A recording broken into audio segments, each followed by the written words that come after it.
So, welcome mentors, students, and coaches. I'd like to welcome you to our webinar today with Eva Ho, who is a general partner at Susa Ventures and is also on the board of Iridescent. We're very lucky to have her. Iridescent is the parent organization for Technovation, so you might have heard of it.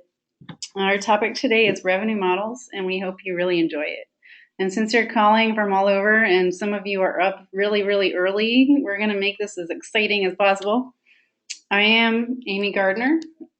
Here's my picture, in case you can't see me. I'm the Technovation Director of Curriculum. And right now in the curriculum, some of you said that you're working on your revenue models, so this is a great time for us to be together. And some of you may also be working on other areas of your business plans. So if you joined us last week for our business planning webinar, we kind of touched on this, but we didn't go as deep as we will today. And you can find a video recording of that on the Technovation website on the curriculum page. So today, you're going to learn more about what a revenue model is and get to know what some common models of revenue models are for apps in particular. Eva is going to provide examples, and she'll also give you tips on how to price your app. So you're really lucky. We'll then take a look at the entrepreneurial aspect of your app submission, along with a judging rubric, just so you guys know what's expected of you guys when you submit your apps and what's expected in the business plan, especially revenue models. So we're going to have examples that our friends from Technovation in Minnesota lent us for business models and revenue models. And I just also want to remind you to please stay at the end, because that's when you get to ask Eva some questions that are particular to your apps or to her presentation. And know that you can download this presentation or anything we're going to talk about in the materials section. For those of you who aren't here live today but will be looking at the video recording, you'll be able to click on a link to materials for this. So don't worry, you'll get them too. And if you have any questions throughout the webinar, you can write them in the chat room, and I'll do my best to take note of these and ask Eva where appropriate. And if you're not live, I'm sorry you can't ask questions, but you can email me at the email that's going to be at the very end. So to start off, I thought we'd get to know Eva a little better. I'm going to just introduce her briefly and then let her take the mic here. Eva is a serial entrepreneur and founder, and most recently a founding executive at Factual, a leading location data provider in LA. She was a senior product marketing manager at Google and YouTube for 5 years and is currently a general partner at Susa Ventures, which is an early stage tech fund that invests in companies that leverage the power of data to create market leading platforms, tools, and analytics. Among other things, she also co-founded Navigating Cancer, a health startup, in 2008. She's active in the nonprofit sector, which is really cool for us, and serves on the boards of the California Community Foundation, the Ocean Conservancy, First Descents, and Iridescent. She holds an MBA from Cornell and a BA from Harvard. So now that I'm done explaining that, Eva, could you tell us a little bit more about what some of your early interests were and what led you to becoming an entrepreneur? Yeah, sure. Thank you, Amy, for having me on. And thank you, everyone, for joining me today. I'm really excited to be here. I think I'm really in some ways very envious of the people who are on right now, because in many ways, I wish I got exposure to technology and entrepreneurship earlier like you guys did. I kind of went to high school and college and I was studying the sciences, but I don't think I really thought about tech and entrepreneurship till a little bit later. So I started my career about 16 years ago, and was very lucky to get to build a couple of companies, but it was really not a traditional route. I didn't study computer science undergrad, but what was most helpful, I think, is the understanding that any of you don't have to follow a traditional path to become an entrepreneur. There's not one path that's the best path. There are actually many paths. I think what was helpful for me was studying the sciences, building very good critical thinking skills, staying very interested and curious about lots of things in the world. And I think those skills that I gathered as a young me when I decided to start a company many years later. So today, having founded a couple of companies, sold one to Google, just incredibly lucky to have all those experiences, and now working on the other side of the table, looking for young startups founded by people like yourself to give money to. So this is sort of the second chapter of my life in what we call being a venture capitalist, which is providing money to people with great ideas. Cool. So very basically, I'm wondering if you can talk a tiny bit about your role at Susa Ventures and what is a revenue model? Yeah, absolutely. So Susa Ventures is a typical sort of traditional venture capital firm. We have 25 million under management, and we write checks to startups and startup founders in the ballpark of about $250,000 to $500,000. Very focused on both business to business as well as business to consumer startups. So today we'll dive in, given I'm lucky to interact with a lot of founders. I get to see a lot of pitches, people who are pitching me ideas all the time. I've had great exposure to lots of innovative ideas around revenue models. So if you want to dive in, Amy, to the first slide. Mm-hmm. And as Amy mentioned, feel free to just jot down questions along the way. She will make note of them, and I will be around afterwards to answer as many questions as are asked. So today we're going to talk about revenue model, and I think I believe last week you had a session around business planning, which is more the overarching about how to think about how to start your company, what are the big various operating steps, what are the critical aspects of a business plan and how to write one. Today we're specifically focusing on how would your app potentially make money. So Amy, if you want to go to the next slide. Mm-hmm. So the notion, I think, for this competition is you don't necessarily have to make money. That's not a prerequisite or a goal of the competition. The goal is really around building and executing on an app that solves an interesting problem. However, if you do want to think about making money, we'll talk about how to today. If you look at the Apple App Store, if you're going through it, you'll see millions of apps. The reality is a lot of those apps don't make money. A lot of them are hobby apps. So people might build an app just to test it out, get some usage and play around. And it could be very interesting and fulfilling and not make money. It could be a non-profit app, which is for a cause. And that the goal over there is also not to make money in the traditional way. But I imagine many of you also want to think about how to make money from your app. Today I will present a variety of different ways you can do that.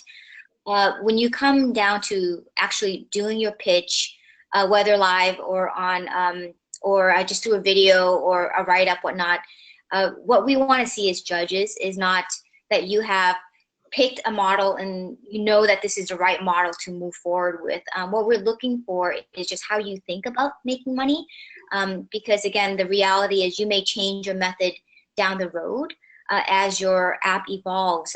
But the critical thing is for us to see how sort of your process of thinking and how do you justify the model that you've chosen. So on this slide, we see the two categories of apps again. They're free apps, the ones that you see on your phone. So it might be your alarm clock. It might be a card game like Solitaire, your notepad. Those are very useful apps, but people don't charge for them. You kind of get them as part of your phone or your phone package. This on the right-hand side is more what we see apps that are being what we call the word monetized, which means apps that have ways to money or we generate revenues. And they include apps like Twitter, Airbnb, and the little yellow guy is Snapchat, which I imagine a lot of you are using. So we'll move on to the next slide and talk about what are some of the common revenue models. So there are basically two buckets. The first way to make money is if you ask the consumer or a user of your app to simply pay in some form for using your app and accessing your features. The second big bucket is providing the app generally for free for the user, but having an advertiser, and it could be many types of advertisers, pay for that app. On the consumer side, we'll walk through the differences between a paid download, freemium, subscription, in-app purchases. And we won't walk through all of them, but I'll give you a flavor of them. And then we'll also talk through what the advertising side, if you were to use the advertising model, what that would look like, and what are some of the considerations by placing ads in your app, cross promotions, sponsorships, or various types. So we'll talk through all that. Some example of apps. I think if you go into the App Store, if you have an Apple phone, you'll actually see categories of apps that they put together. So it will say, do you want to look at paid download apps? And those include a lot of games, like a game like a Minecraft. It might include a emoji package. And the reality is there are a good number of paid download apps, but the number of those apps are actually shrinking because people are not as willing nowadays to pay a big price tag to download an app without having tried it yet. The second is what we call a freemium, and again, I'll give you more details on that. A popular app that you might have seen is, for example, like a Spotify, which is a music app, and Spotify allows you to access their music database, and you could access a certain percentage of that database, or actually you could access for a certain amount of time for free, but if you want to access more songs, more artists, you actually have to pay, and we'll talk through how that works. Number 3 is advertising, and the most common one that you probably use is Instagram. If you're looking through your Instagram feed, you might see some ads. Same with Snapchat and Facebook, 2 others that are very common. They deliver the ads in slightly different ways, but they're actually pretty hard to miss. So I imagine you're pretty familiar. In-app purchasing, if you use YouTube, and I imagine some of you do, some of the videos, you'll see that there are sellers of goods that will pop up. So they might be selling a game, or they might be selling some other type of things, and you could buy it directly within the videos. So that is YouTube. Similar with Pandora, which is another music app that also has merchandises that you could buy directly in the app, yet you could use the app for free otherwise. Lastly, subscription. It's a less common model today, but I wanted to talk about it just because there are some big applications like Netflix. Netflix, if you are not familiar with it, is a movie rental and subscription service. And basically you sign it, you pay a monthly fee to access various movies and television shows. So that's a very common, and they've done very well. Others that I see as subscription popular is around more like general content, like news articles, etc., through publishers like New York Times, maybe other magazines. And those have a subscription where you pay a monthly or annual fee to access content and services. So those are the general 5 that you're choosing from, and we'll talk about the pros and cons of each. Cool. We did get a question that's pertinent right now, and it comes from Porva. Is it possible for an app to have a revenue model which earns from a mixture of resources? What I think she's asking is, do they fall like neatly into these buckets? A very, very good question. Thank you for bringing it. I should have mentioned it. Absolutely. So a lot of these services actually use a hybrid of the model. So for example, YouTube, you will see both advertising as well as in-app purchases. So I think it's fairly common to have 1 or more models. It's good to start with 1 versus several, because it's pretty complicated to get some of this stuff going. So I advise that you could talk about sort of your dominant model, and then you could talk about sort of your supplemental model and the justification for choosing 1 or more models. Neat. And we did get a question from Lillian, but I think it's a little specific to her app, so I'm going to take a note of it and ask you in the Q&A. Sure. Okay. Sounds great.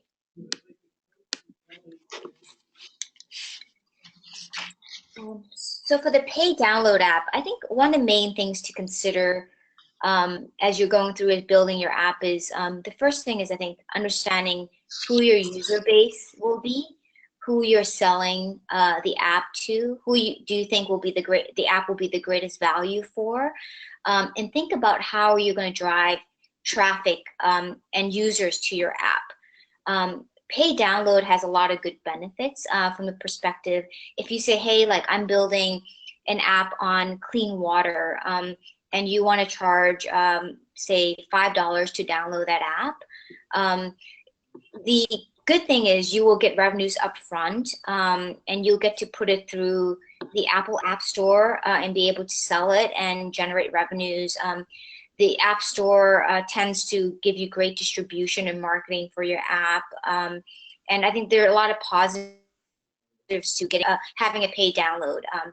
The negatives is because the user does not get to play with the app, they have to pay for it up front.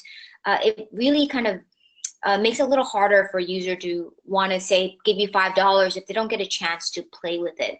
The apps that are most successful with this model tends to be apps that have a really strong brand already, and or they have a partner that's getting them really great organic traffic. And lastly, if the utility or the features in the app are very high function. So I think there's certain apps out there that are inherently super valuable, and basically to access any of its functionality, it makes complete sense for a user to say, hey, I'll pay $5 for it.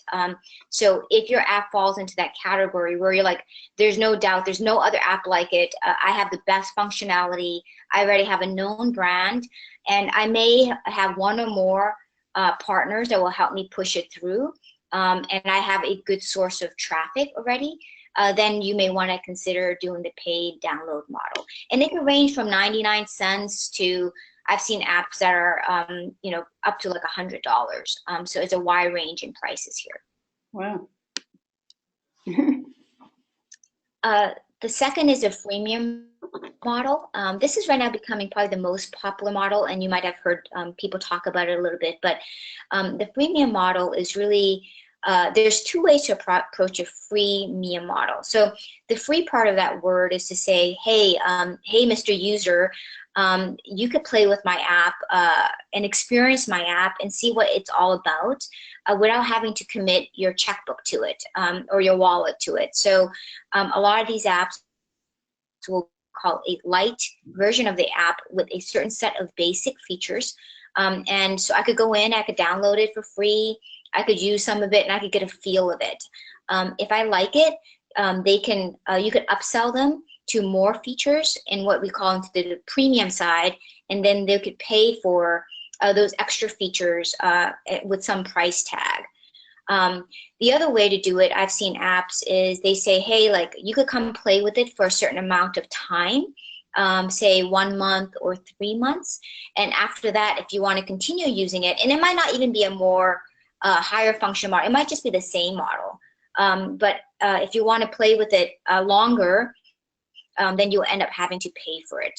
So those are the two ways a freemium model would work. I think it's a very good one because a lot of people like the chance to play with it. It reduces the general friction to try it out, and it has all the benefits. If it's a good app, it has all the benefits of the pay. You will make revenues. You'll be able to convert the users from free to paid, and it's a nice revenue stream. And you're not really like cheating the user at all because they know exactly what they're getting into. The little bit of negative side is you'll continue just to depend on the App Store and marketing in the App Store. There are a lot of apps in the App Store, and it's still very hard to differentiate. So I think whenever you put a price tag to anything, it makes people be like, oh, you have this app for this type of emoji, but there's also 10 other emoji apps. How do I know yours is better than that one? Why would I pay for yours versus others? So you're still fairly competitive whenever you put a price tag to something, because there's generally always a substitute that could be just as good, and it could be cheaper than yours. Ooh. So that's the freemium app. Any questions on that one before I move on? Yes, feel free to write your questions in the chat box. All right, I see none right now, so we're going to go ahead. Super. So the subscription model is the one I touched on a little bit. This is the real, if you're doing a content app. So if you're doing an app where, say, you are writing wonderful content about a certain topic, it could be entertainment topic, it could be educational topic, it could be the latest and greatest news. So a lot of those types of apps where it's very content heavy versus utility heavy. Utility means something that's very functional, like help me find a map. How do I get from A to B? How do I book a hotel? How do I make a restaurant reservation? Those I call sort of utility types of apps. But if it's more app like read a bunch of articles about energy, or learn more about how to make videos or things like that, those types of content apps are much more amenable to a subscription fee. So that's basically it. And I think people charge apps in this area. You can charge anything from, again, 99 cents a month to a subscription a year that's, say, $100. The most popular you see are newspapers that you'll see sort of this model applied to, in magazines. And what's nice about this model is often if you have them just pay month to month, they can cancel anytime. And so it doesn't tie the user to a long-term fee or some very large upfront fee. So there's some benefits for folks who feel like they can try it out for a month or two, pay the fee, and if they're not getting the value that they want, they can actually cancel it. As any paid model, the expectations for quality of this type of app tends to be higher. So if I say, hey, I'm going to charge you $8 a month to read my newspaper, they're going to be like, well, I could also read this other newspaper that cost also $8 a month. Why would I pay for your newspaper? Or there might be another newspaper that happens to be free. So they expect the content that you deliver to be fairly high. So that's the basics of that. One thing to keep in mind, and I imagine some of your mentors might have talked about it, is whenever you're doing any type of revenue model through the App Store does take 30% of the price that you charge. So that's just something to keep in mind as you're deciding between going iOS or Android or some other platform. Wow, I had no idea they took 30%. That's good to know. Yeah. So I think when you're calculating the revenue model and sort of your opportunity size, which Amy will talk about later, how you would do that, it's important to factor in that 30% will come off of your top line revenues, and understanding how you calculate margins and how much money you will actually get to take home is to factor in this 30% charge. Wow, thanks for letting us know about that. No problem. So moving on to the next one. Wait. The direct. I'm sorry. We just got a question that was related directly to the last slide, and that was, does Google Play Store take any of your revenue in this model? Were you talking about the App Store or the Play Store?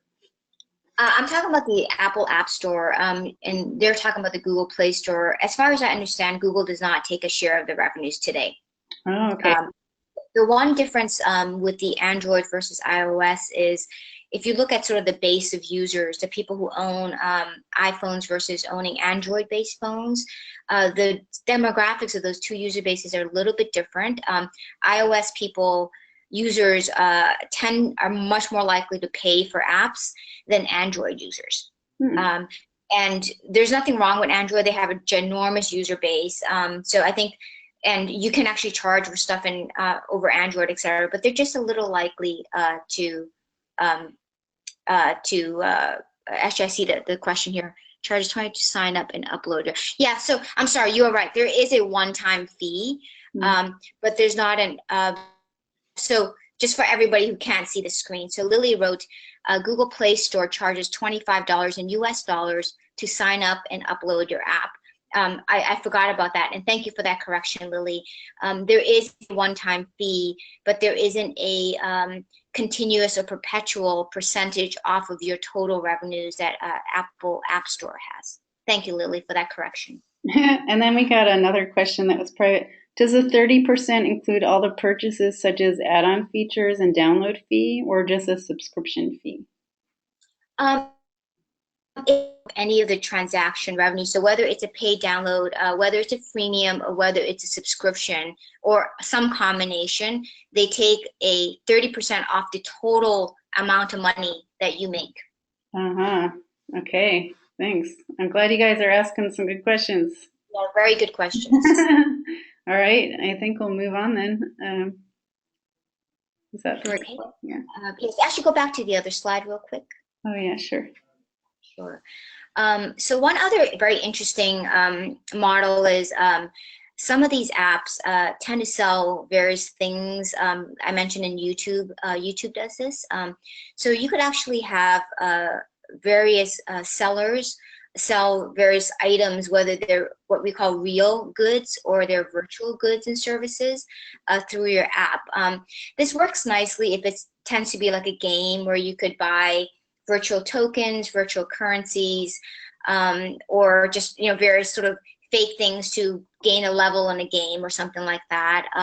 There are other apps that will do sort of complimentary selling of things. So for example, if you have an app that does restaurant reservations, you might want to put somebody who's selling tickets to a concert in the app, and you could buy the tickets directly from that concert seller. So this is a fairly common model, but you have to be able to think about how the sale of these goods, how you present the selling of these goods in a nice sort of integrated, seamless way in your app, so that's not very disruptive or annoying.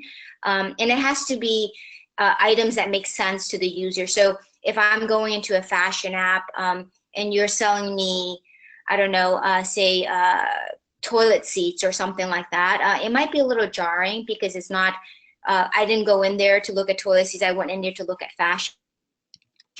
It's more appropriate for you to sell me, shoes or purses or other things that are related to fashion, but not sort of disjointed items that make no sense to the user experience. So this is a little harder model to execute because you really need to have some relationships with retailers and other types of sellers of goods to be able to integrate it into this model. Uh-huh. We have another clarifying question from the last slide. Is it okay if I ask it? Yeah, sure.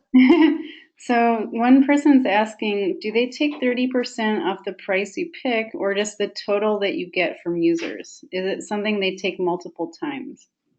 Yes, so they calculate it on a monthly basis. So if you say, whether you do a pay download model, say, $5 per download, and say you get 100 downloads a month, and so that's $500, they'll take 30% of that $500. If it's some other fee, like a freemium fee, where you say, say you have 100 users that download your app a month, say you convert half of them from free users to a paid user, say 50%, and it's say again $5 for that premium service, you're making $250 a month. They will take 30% of the $250.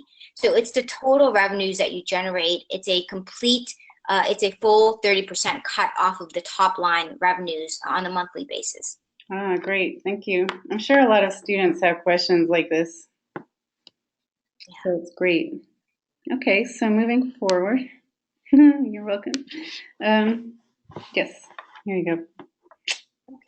So we'll talk about the advertising model. Again, this is a very common model. Advertising is very beneficial in that you allow the users to use the app for free throughout the entire sort of experience. So like a Facebook, I imagine none of you have paid for Facebook, but the way Facebook makes money is through all the ads that you see on the phone or in their web service. So same with Snapchat, same with Twitter, Instagram. The way you think about advertising is, and again, I think for us, it's really, we don't expect you to have ads flowing through your app when you pitch it, but really more think about what it takes to get advertising realistically into your app. So in the real world, there are two ways to get ads into your app. One is you do it yourself. And you basically hire a sales team that sells advertising directly to say, if you want to put Coca-Cola ads into your app, your sales team will call Coca-Cola and say, hey, I have this wonderful app, and this app has a lot of eyeballs and traffic.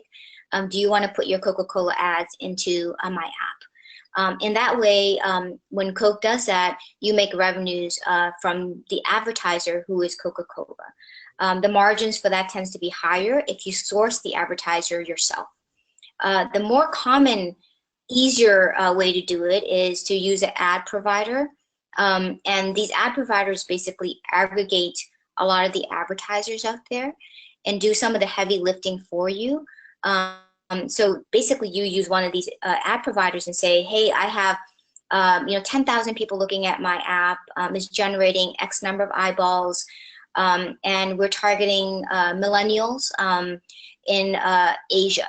And the ad provider will say, perfect, I have 1, 2, 3, 4 advertisers that really care about millennials in Asia, and they really like your service and your content, and I am going to help you go get those advertisers and put the ads into your product. Of course, by them helping you, they take a cut of the revenues, and you make a bit less money by using this third-party ad provider. A common ad provider is like a Google.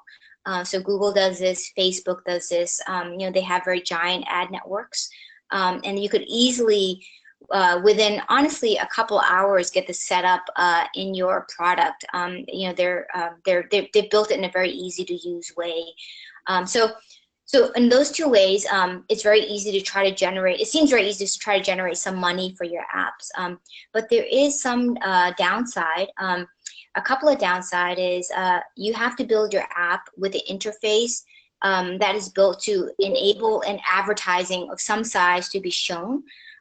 In that way, the ad could be a bit disruptive to your user flow.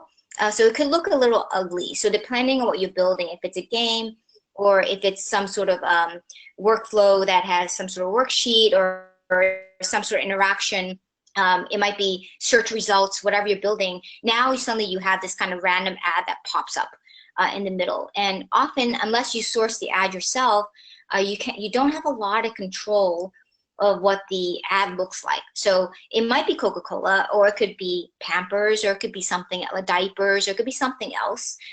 So it really does interrupt the user experience a bit if it's not built and integrated in an elegant way. So that's just something to think about. So if you do this model, be very realistic on how you do the UI design to show where the ads will go into your app, and how do you make it the least sort of obtrusive, least disruptive to your user experience. One thing to know. Oh, can't hear you right now, Eva. Let me see if anything's going on with your audio.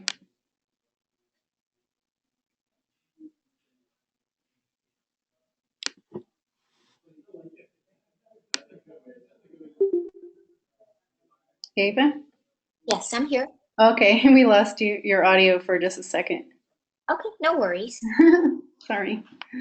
So I was just saying that for this model to work, you have to basically justify that your app can get a lot of users and a lot of traffic to make enough money, because the cost, the money that you make per ad served or per ad impression is getting lower and lower. So it really requires quite a large audience of users to make this model work. So I think all we want to see you do is, if you say, hey, I think advertising will be the best model, is 1, show how the ad will be integrated into your UI, and 2, what kind of audience do you think you will get in a way that you can generate enough revenues that's meaningful for you, for your business to stay alive. That's interesting. So, hopefully that. I was thinking, we had a question, sort of comment come in while you were talking, and it kind of resonates with me. And it's, is it less annoying for the user if your advertisement is related to your app? Very good question. Absolutely. So I think a lot of these ad providers, including Google and Facebook, they try to give you ads that what they call a contextual ads. And contextual ads means an ad is related to the product or the content that you're serving. So hopefully if you're serving content, say you're writing an article about cars, that the ads will be related to car rentals, maybe car trips, car vacations, and it won't be completely random. Will they serve like a diaper, an ad? So the more that you understand who your users are, and you could tell your ad network to say, hey, my users are people that like cars, but they're actually also people who tend to be young fathers. And diapers may not be that weird, right? So you got to think sort of out of the box, and sort of bigger thinking is understanding who your exact users are and what are their interest areas. And then you basically share that, what we call sort of segment attribute or analysis with the ad people. And they say, hey, like we have a bunch of advertisers that want to go after young fathers. So it might be diapers, it might be golf clubs, you know, it might be vacation packages, etc. But absolutely, so the more relevant the ad is to your app, the better it is. So when you're designing it, when you're pitching, it's best to put an ad that is the most native as possible to the app that you're building. Cool. Thank you. That's really useful.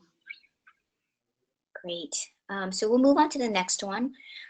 So we'll jump into how to price your app. This is always very tricky. It's very hard. And again, it's really, for us, is to really understand how you're thinking through it. There's no perfect answer. And you could probably justify even testing a few things. So even if you came in during a pitch, you said, hey, I think we're going to go out with the 99 cents model, premium model, you know, and see how that goes. But we could also put another model based on ads, and we're going to test it in this way. That's completely okay, because most people that build startups will change their prices a few times, they'll change their revenues a few times, and that's just the expectation. Very few get it right the first time. So that's just something to think about. And from a stress and pressure level, we're not expecting that you have the perfect answer here. So in terms of pricing your app, I think what is important to think about, number one, is who is your target audience? And I imagine the person who presented the business planning talked about this a bit, but this is probably one of the most crucial parts, is to really narrow in on who you're going after. I think it's easy to say, I'm going to build a app on, say, on fashion, and it's going to be good for everybody in the world because everybody loves fashion, everybody loves clothes. But that's not the right way to approach it, because the best apps have a very clear sort of mission and purpose. There are a few apps that are used by everybody, like a Facebook, but most apps are not used by everybody, and they start off with a very clear segment of users that they're going to go after. So the better you can explain the segment that you're going after, the better it'll be in terms of us understanding. So it might be new moms, you know, that have kids between 1 and 18 years old.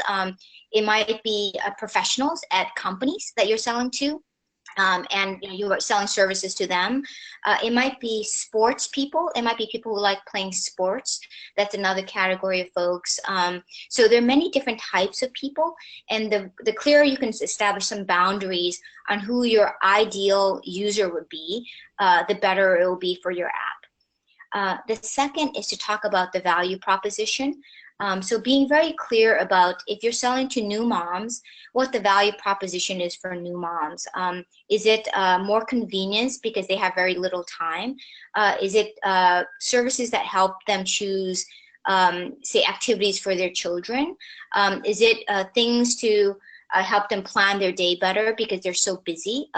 So things like that will basically help us understand, why do you exist? What's the reason you're spending all your time building this application? And thinking through that, these various things, it'll help you think about what is the value that you're creating for the market, and thus how should you price your app. The third one is just competition. So if you're building an app for, say, new moms, to solve, say, helping moms take their kids to school and pick up their kids from school. If it's that type of app, look out in the market to see what other people are doing that type of app, and what they might be charging for that app and what their business model and revenue model might be. In general, most apps ideas out there, there are already some existing ones in the market, and it doesn't mean that you can't win, but it's a recognition that there are very few like super unique ideas. A lot of the ideas do already exist, but you may win because you execute better, because you have a better revenue model and you have a better value proposition. But it's just being very aware of what's out in the marketplace. The fourth thing is just the brand. I think there's a lot of brands, if they come into the market with a strong brand already, you're able to charge a premium because of that brand. So for example, if Facebook launches a new application, on top of their social network today, they already have a brand. So they're able to charge more for that brand than somebody who is not a well-known company. And then the fifth consideration is if you could put something in your pitch that you have some good understanding of how much it costs to build your app and to maintain your app. I think that will be very good in thinking about like what is the minimum you can charge to cover the cost of building this application and keeping it alive over many months and years moving forward. And then the last part is a lot of apps require partnerships to basically get distribution for the apps. So if you are a new mom app, an app for new mom, you might think about partnering, for example, with Procter & Gamble because they have a lot of mommy brands, or like a Walmart. Walmart is a big global retailer that targets mothers. You might think about like, I might want to talk with Walmart and see how they might want to also distribute my app. So those partnerships often don't come for free. They may charge you for those distribution channels. So thinking through all those various cost structures will help you come at a price. So, so what we like to see is for you to think through all these things and say, I'm charging $5 because I'm going after new moms with income between, with no income, and their income is based on, say, the father in a household. And, the household income is between say $25,000 a year to $50,000 a year, and because of that, these specific demographics, we're going to charge $5 for the app, etc. So that's how you would walk through pricing your app. Wow, this is going to be really, really helpful for everybody who's preparing their business plan. So I'm really excited. Does anyone have any questions while we're on this slide about how to price your app? If not, then we'll move forward. But if you want to just write them down or think about them and then reintroduce your question at the end, that would be great. So I'll walk through a case study on the pricing. Uber, which I hope most of you know, Uber, for those who don't, Uber is a car service similar to a taxi service that is now available in lots of countries around the world. It's accessed through a mobile phone, and through your phone you can order a car, and you order a car and the phone will show where the car is, how much it might cost, and it could track the car coming to you to pick you up to deliver you somewhere. So it's a very interesting and very fast-growing app and company. So the way they think about targeting, pricing is, so you look at their target market. They are going after generally upper-class people, people who live in cities, because those people tend to need car service more often. They tend to focus on folks who are technology-friendly, likes to use the phone to order things. They also target business users because those guys or girls tend to take a lot of rides between meetings, etc., to and from airports, stuff like that. So they know that's sort of their target market. Then the second is like, what value are they given? There's already a lot of taxis. I'm sure in most of the places you live, there are a lot of already taxis. There might be other types of car services. So their value, they made it very simple.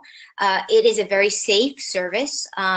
They basically screen all their drivers to make sure that they're people who are vetted and people who are going to be safe driving you around. It's a very trustworthy service. If the car says it's coming in 5 minutes, it comes in 5 minutes.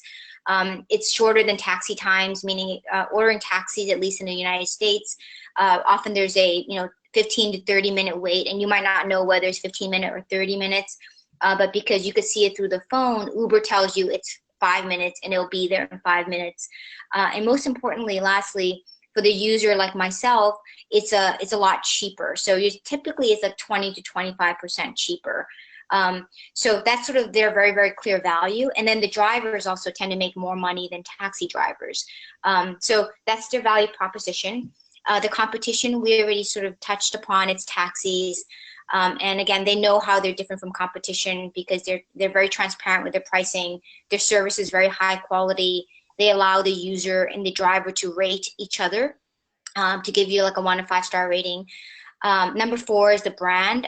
They have a very, very good brand. And most people who use Uber really love it, and because they love it, they tell their friends that they love it.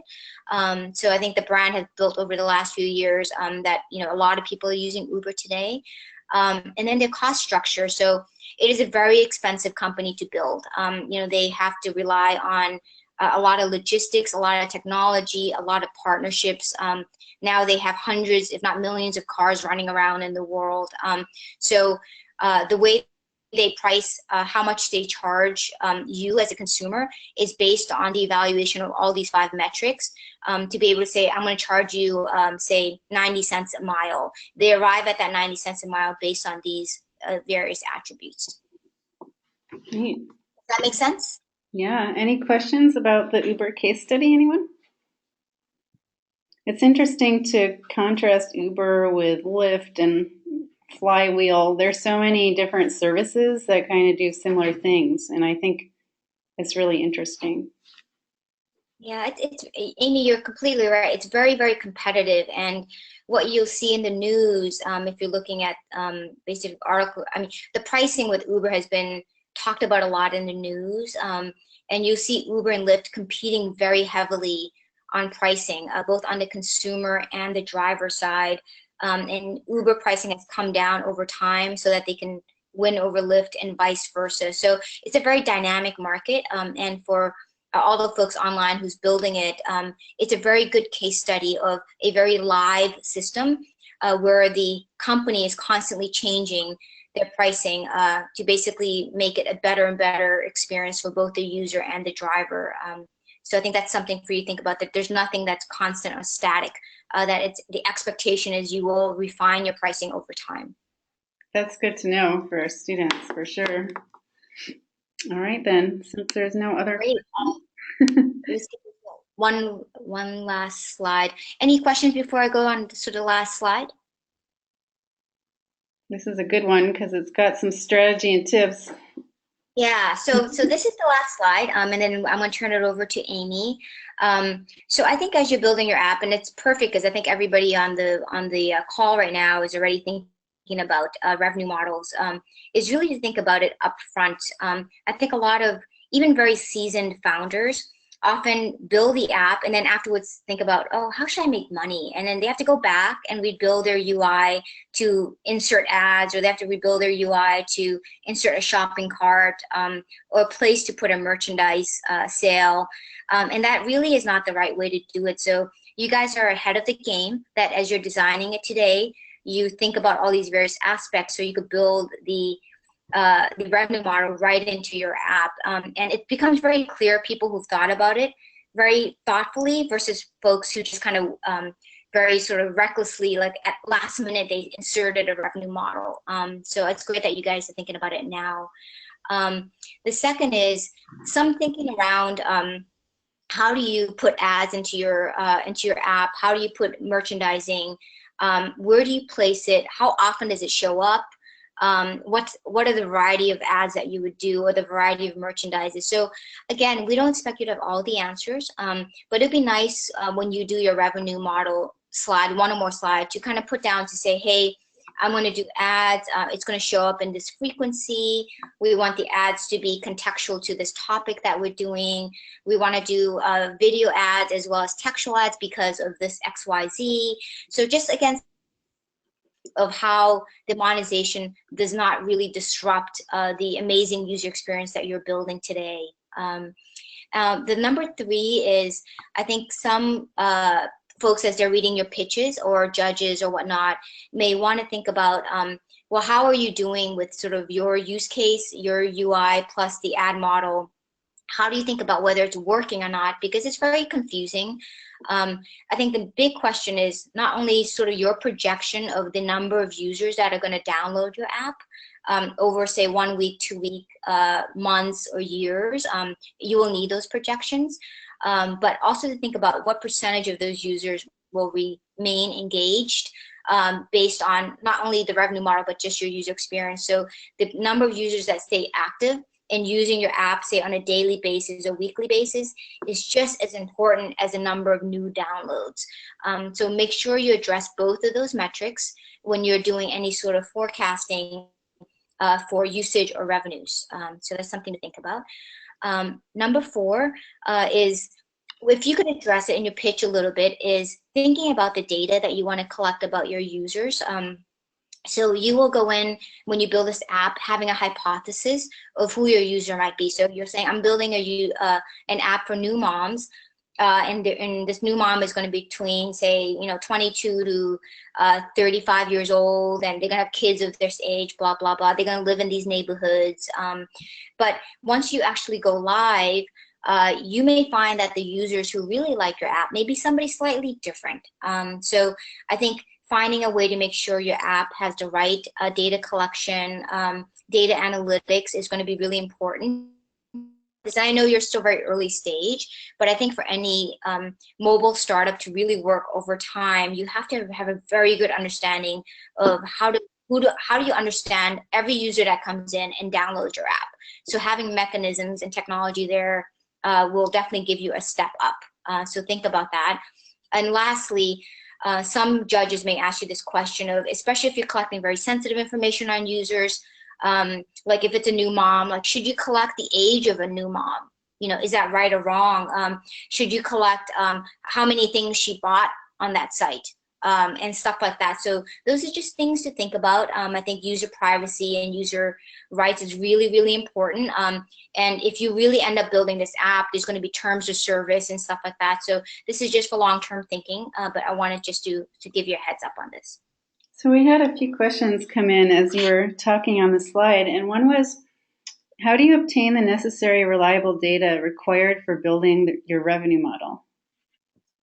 Yeah, it's a very good question, Purva. So a lot of it is just researching it on the web and seeing what other apps are doing, right? So I think we just want you to justify sort of how you got the information. So it's either going to be secondary information from the web or from just sort of internet research, or it could be, a lot from it is from real live customer research. So we generally would like it if you go out and talk to a bunch of your potential users, a bunch being, it could be 5 or 30 people. So if you're going after new moms in your neighborhood, you should talk to a bunch of new moms, say, hey, I'm building this app. It has this functionality and this value proposition. This is how you would use it. And I want to charge you $5 under a freemium model. Does that seem like something you would want to use? And that person could say, no, I probably wouldn't pay $5, but if it was free, I would use it. And if it's free, then you might want to consider an advertising model. So I think it's a combination of our live research with real people, as well as a lot of sort of just research on the internet and other means, or maybe talking to your mentor. It's also good to talk to other people who've built apps and get sort of ideas from them on what's worked and what didn't work. This is really timely because you guys still have a couple of weeks before you have to submit your business plans and all the other deliverables. So use all the opportunities you can to talk with outsiders and people also who are in the know about, revenue models and what they would be willing to pay or not pay.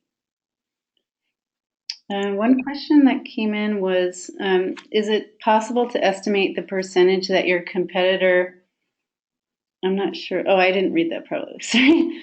Is it possible to get access to the number of downloads for a competitor app? There's some tools that will give you a range, like an App Annie. It might not be easy for you guys to get those direct numbers, but if you read a bunch of if you go on the internet and do some searches like on Quora and some of these others, you might be able to get a ballpark of what the users are. If your competitors are really small and they're not on the radar of some of these measuring tools, you might not know. But generally, if the app is of any significance, you will have a sense whether it's just a couple 100,000 users or a couple million users, because there is actually a lot of information on the web. So that's what I would advise you to take a look at. Oh, cool. And I think App Annie, I believe, has a free tool to look at traffic to these various apps. I believe it's true, but the mentors who are on here could take a look at me. Before, they used to offer a free tool to look at sort of relative traffic for across various types of apps. How do you spell App Annie? I've not heard of that one. It's APP, and then just Annie, ANNIE. Okay, I just typed it in the chat room for everybody. That's cool. It's nice that you can suggest some tools for them to use. Yeah, absolutely. And too, so if I dig them out, I'll send it out, and I'll have Amy send it out to you. So there are a few other sort of free, kind of free-ish tools out there for you to use. Right on. Awesome. Okay, so we're getting really close to 5 p.m. in the West Coast, and I just wanted to bring up a real life example because we had a question of like, well, how do we talk about our revenue model? Like, what does that actually look like? And so I just wanted to take you for a second through the judging rubric and the entrepreneur section in particular. So you'll see on our rubric that potential revenue is a whole category, and you can get up to 3 points for this. So keep that in mind when you're writing this, because the judges will be looking at your projections, and if you don't have any, you're going to get a 0 for that category, and that would not be good. So think about this. Are your calculations there in the first place? Can you demonstrate that you thought about this and that you did some calculations? Did you explain your calculations? So if you want the optimal score in that section, you should definitely be thinking about this. And in order to show you what it might look like, we have been working with this group in Minnesota that has their own Technovation program. And they were really, really great. And they created a sort of mock business plan that you guys can all look at that I put in the materials section. And I can't recommend looking at this enough. And in order to show you in a second this potential revenue, I thought I'd just kind of read what their product is so you get a little bit of context. And their app is called the Laura Jeffrey Academy Super Awesome App, which is greatly named. And this is designed for the girls at the Laura Jeffries Academy School to learn how to code. The reason this app is important is because of the increasing emphasis on technology in the global landscape. Providing an app that enables girls to learn how to develop their own code helps to expand a key skill set to the next working generation.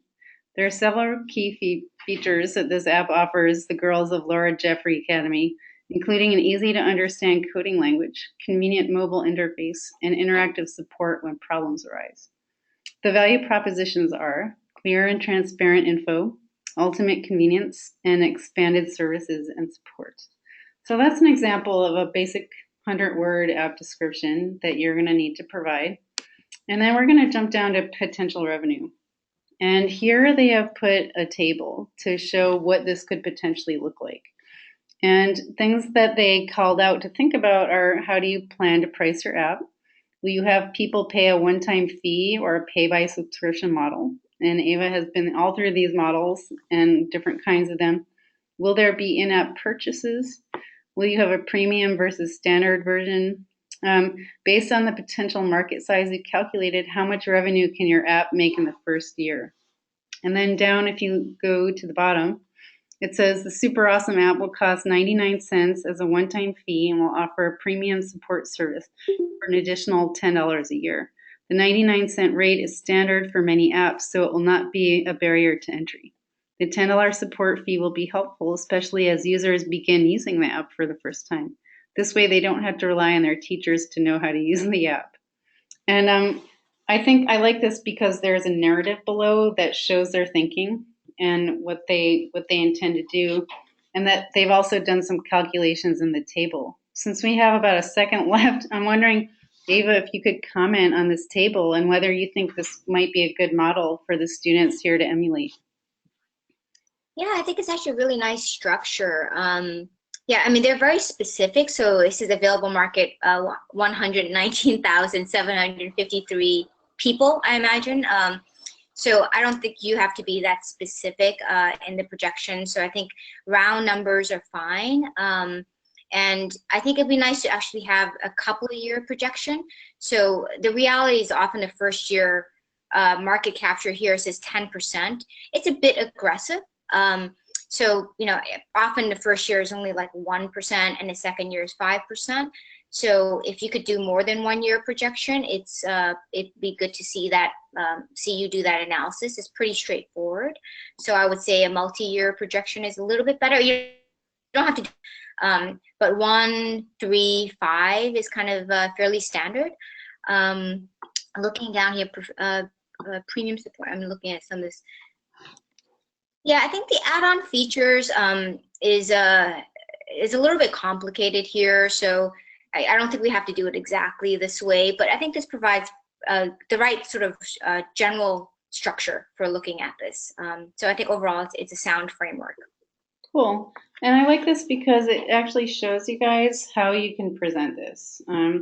And I would definitely incorporate the things that Ava was suggesting, like a 1 and 3 and 5 year plan, because they do want to see growth. And that's something that I know our judges are looking for as well. Are there any particular questions? I see a few now. Is there a model available for my team to use for revenue? Can you elaborate a little bit? I'm not sure. It might depend on context, I'm thinking. Does Technovation provide a model? No, we're trying to provide you with templates like the one that's in the materials section so that you guys know how it can be presented. I don't think, from what I know about the judging, that they're looking for one model over another, but something that might make sense given your app and your audience. Yeah, so I think what Amy's saying is if you choose the advertising model, it's going to be different than the subscription model, and it may be different than the premium model. So I think you have to do a slightly different calculation for each of those. If anybody has really specific questions, if you get really stuck on doing, say, an advertising model or whatnot, feel free to, I mean, I'm okay if you send me an email and I can look at it for you, but each of those will have a slight different variation. And once we get off of our webinar, I will get the email contact for Ava, and I'll just provide that for people who are here live today. And the rest of you who are listening later can email me, and I can see what I can do for you guys after. So we went over time a little bit. I'm wondering, Ava, if you might have a minute for maybe a question or two. Yeah, sure. Happy to. If there are any questions. If not, I'm happy to summarize. People are saying thank you already. I just want to be mindful of the time. And we did get a lot of really good questions during the presentation. So that's nice too. Yeah, no, I appreciate everybody staying on. I know people are in various time zones. Yeah, I'm here if you guys have questions. Please go through Amy and then she could redirect them. You know, now looking back, perhaps I could have put a little bit more structure around the various models and the calculation part. So if there are additional questions around that, we could probably provide some more material around that. So let us know. Oh, that would be really cool. So I think most everyone is saying thank you. So I'm going to just wrap this up quickly. So if you guys thought that this webinar was helpful, please do join us for our upcoming ones. We do have one this Wednesday at 10 a.m. Pacific time. And it's going to be really interesting. It's with Deborah Hirschman of Goldman Sachs. Oh, it's at 1 p.m., sorry. I think it's at 10 a.m. I'll have to double check, sorry. But you can find out on the Technovation curriculum site, and all that information will be there. User experience is something you can still be working on. So it's something I think can really help you guys. It's kind of an interesting, you know, it's where technology, psychology, and computers really come into play. So it's really neat. Our next webinars after that will be all about pitching. And this is really, really crucial. And I think that, you guys are under the gun with time, and, carving time out to rehearse your pitch is really important. And I know it's hard, but if you guys can come to one of the two webinars about pitching, I think you'll really benefit from it. One is on April 4th and the other is on the 12th. So just keep that in mind. And just a reminder that all the materials we talked about, you can access in the materials area of your panel or afterwards on the website, and a recorded version of this will be available too. So thank you so much, Ava. This was so incredibly great. Yeah, thank you so much. Thanks, everyone, and talk to everyone soon. Okay, bye everybody. Thank you.